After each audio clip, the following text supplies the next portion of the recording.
tu abuela Carmen de Casa Mateu, que encara m'acordo quan venia a comprar los metros de tela a la Juan de tu tía Carmen y le pedía los precios a mi padre, le digo, ¿cuántas pesetas? Digo, no, Andrés, pero me las pedí reales.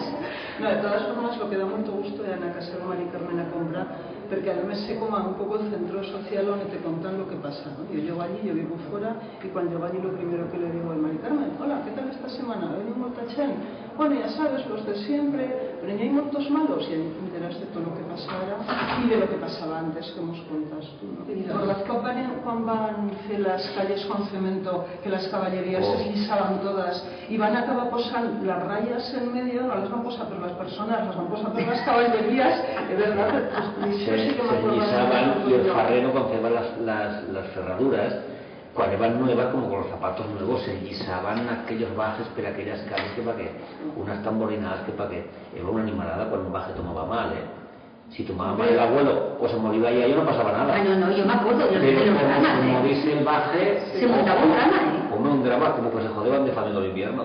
Como la cheña no se confesa, que no van a los confesionarios tanto como antes, pues claro, pues tienen que echar a dicho en la calle, la tienda un sitio perfecto, al no llueve, al no fa sol, al no ni calor ni frente, donde se está de primera. Preparar el vino, el fan en unos tonels de fierro, allá a Casa Cristo, y al final con llum consiguen la temperatura. Y las bodegas que se ceban, eran bodegas naturales para hacer el vino, pues están ya por de recuerdo o para meter una mesa para chugar al ajedrez.